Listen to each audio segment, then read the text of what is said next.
आदाब, नमस्कार, अस्सलाम वालेकुम नाज़रीन। पल पल न्यूज के न्यूज रूम से मैं हूं आपके साथ नदीम अकरम। दोस्तों, बीजेपी शासित राज्य में दंगे छिड़े हुए हैं, पर ये दंगों की खबर को गोदी मीडिया ने ऐसे रद्दी के पेपरों में दबा करके रखा है कि जैसे कोई घटना घटित ही नहीं हुई है। जी हाँ, मैं बात कर रहा हूं बीजेपी शासित राज्य मणिपुर की, जहां बीते कुछ दिनों से लगातार दंगे की तस्वीरें सामने आ रही है। इंटरनेट सेवाएं बंद कर दी गई हैं और समय समय पर झड़पों की खबरें सामने आ रही हैं, और इसके चलते मणिपुर के भारतीय जनता पार्टी के सीएम को अपनी रैलियां रद्द करनी पड़ी है। तो आप देख सकते हैं कि कितनी खौफनाक तस्वीरें मणिपुर से सामने आ रही हैं, पर मीडिया ने इसे पूरी तरीके से दबाने का काम किया है। कैसे ये वीडियो सामने आया है, पहले इस वीडियो पर नजर डालिए।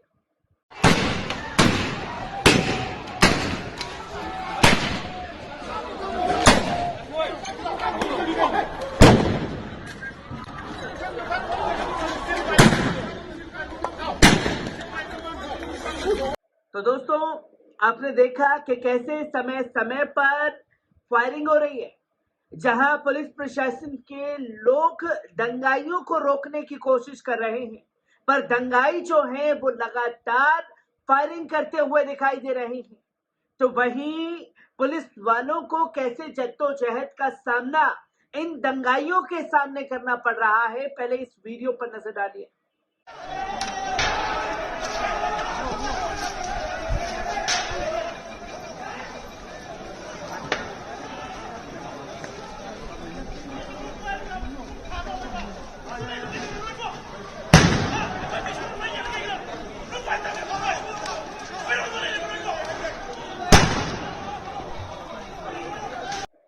दोस्तों, आपने देखा कि किस तरीके से पुलिस को एक समूह बना करके एक साथ चलना पड़ रहा है।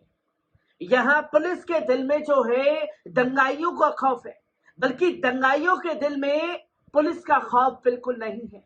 और ये बीजेपी शासित राज्य मणिपुर का हाल है। और यही तस्वीर अगर बीजेपी शासित राज्य से हटकर के किसी और राज्य में होती, जहां बीजेपी की हुकूमत नहीं होती, तो अब तक गोदी मीडिया जो है, जंगल राज और तमाम बड़े बड़े एंकर जो हैं, उस जगह पर कूद करके तमाम हर एक तस्वीर को दिखाने की कोशिश करते, पर यहां पूरी खबर को दबाने की कोशिश की गई। और देश के प्रधानमंत्री ने तो सारी हदें ही पार कर दी। जहां मन की बात तो की, पर मन की बात में मणिपुर की महिला से बात की, पर मणिपुर के हालातों पर मन की बात में चर्चा तक नहीं की। आपको बता दें कि मणिपुर के चुरांजपुर शहर में शुक्रवार रात प्रदर्शनकारियों और पुलिस कर्मियों के बीच झड़पें देखने को मिली। सुरक्षा बलों ने भीड़ को तितर बितर करने के लिए लाठियां, आंसू गैस, रबर की गोलियां चलाई, जिस पर इंटेलिजेंस ट्राइबल लीडर्स फोरम द्वारा शाम 4 बजे बुलाए गए बंद के घंटों बाद शहर में पुलिस कार्रवाई में कई लोगों के मारे जाने और घायल होने की अफवाहें उड़ने लगी। हालांकि इसकी कोई आधिकारिक पुष्टि नहीं हो पाई थी। जंगलों से कुकी ग्रामीणों को बेदखल करने के विरोध में बुलाए गए 8 घंटे के बाद आदिवासी बहुल दक्षिण मणिपुर जिले में जनजीवन अस्त व्यस्त रहा। पुलिस प्रशासन को दंगाइयों को रोकने के लिए कई घंटों का मशक्कत सामना करना पड़ा।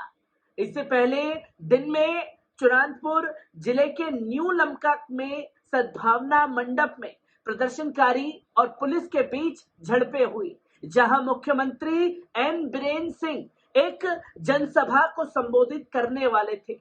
हालांकि विरोध और बंद के ऐलान के बाद मुख्यमंत्री को अपना दौरा तक टालना पड़ा है।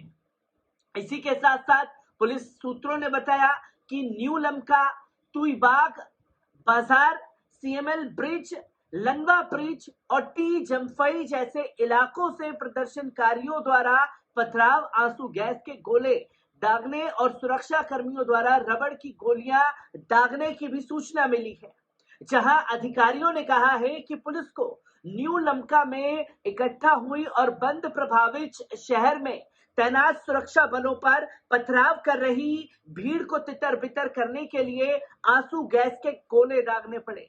अधिकारियों ने बताया कि पत्थरबाजी के बावजूद कोई घायल नहीं हुआ। स्थिति पर नजर रखने के लिए सुरक्षा बलों की तैनाती जो है वो लगातार की जा रही है। इसके लिए मुख्यमंत्री का सद्भावना मंडप में एक जनसभा संबोधित करने और न्यू लमका में पीटी स्पोर्ट्स कॉम्प्लेक्स में एक ओपन जिम का उद्घाटन करने का कार्यक्रम था। बल्कि जैसे ही दंगे छिड़े उस जगह पर खुद प्रदेश के मुख्यमंत्री मौजूद थे और मुख्यमंत्री की मौजूदगी में ही दंगे भड़क जाते हैं और इतने बड़े कांड के बाद मुख्यमंत्री को अपना दौरा टालना पड़ता है। इन तस्वीरों का जिक्र पूरी नेशनल मीडिया से गायब है। क्यों? अगर यहाँ की तस्वीरें दिखाई तो आका जो हैं वो पूरा मान जाएंगे। पर आपको बता दें, इसी के साथ साथ कांग्रेस ने बड़ा आरोप लगाया है भारतीय जनता पार्टी के ऊपर और मणिपुर हिंसा के लिए भारतीय जनता पार्टी को जिम्मेदार ठहराया है। आपको बता दें कि कांग्रेस ने मणिपुर में हिंसा के लिए भारतीय जनता पार्टी को जिम्मेदार ठहराते हुए कहा कि स्थानीय समुदाय के अधिकारों पर अतिक्रमण किया जा रहा है और आज नहीं तो कल अतिक्रमण के खिलाफ बिगुल फूंका ही जाएगा।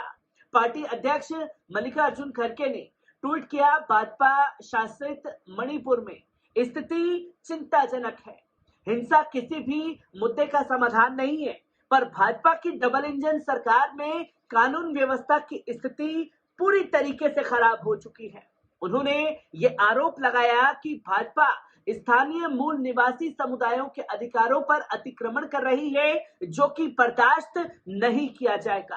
कांग्रेस महासचिव जयराम रमेश ने ट्वीट किया, जब पूरी टीम मोदी कर्नाटक पर ध्यान केंद्रित किए हुए है, तब मणिपुर के चुराचांदपुर युद्ध क्षेत्र में तब्दील हो गया। ये भाजपा द्वारा राज्य में निर्णायक बहुमत हासिल किए जाने के बाद 1 साल बाद हो रहा है, जहां पूर्ण बहुमत से मणिपुर में सरकार बनी और उसके बाद तस्वीर आपके सामने है। उन्होंने आरोप लगाया कि मणिपुर में डबल इंजन विस्फोट किया गया है। ना तो केंद्र सरकार और ना ही राष्ट्रीय मीडिया को मणिपुर के बारे में चिंता दिखाई दे रही है। उल्लेखनीय है कि चुराचांदपुर में शुक्रवार रात प्रदर्शनकारियों और पुलिस के बीच झड़पें हुई थी। भीड़ को तितर बितर करने के लिए सुरक्षा बलों ने आंसू गैस के गोले दागे थे। स्थानीय लोगों ने दावा किया था कि इंडिजिनस ट्राइबल लीडर्स फोरम यानी कि उनके द्वारा शाम 4 बजे एक बंद बुलाया गया था, जो उनके अतिक्रमण पर लगातार बुलडोजर की कार्रवाई चल रही थी। इसी के खिलाफ लोगों का गुस्सा फूटा था, पर पुलिस प्रशासन ने अपना दम दिखाने की कोशिश की तो स्थिति पूरी तरीके से पलट गई। पर आपको जानकर के हैरानी होगी कि मन की बात का 100वां एपिसोड था और 100वें एपिसोड में देश के प्रधानमंत्री ने अपने मन की बात के प्रचार प्रसार में ही 100 करोड़ से ज्यादा रुपए खर्च कर दिए। चलिए, वो तो तस्वीरें लोगों के सामने आती रहती हैं, पर मन की बात में मणिपुर की महिला से तो बात की गई, पर मन की बात में मणिपुर में जो हो रहा है इसका कहीं भी जिक्र देश के प्रधानमंत्री द्वारा नहीं किया गया, जो कि ये साफ तौर पर दर्शाता है कि किस तरीके से दंगे पर आंखें मूंदे बीजेपी शासित राज्य बैठा हुआ है और केंद्र सरकार भी कोई संज्ञान लेने को तैयार नहीं है। हर एक तस्वीर से आपको रूबरू कराता रहूंगा। दीजिए इजाजत, शुक्रिया।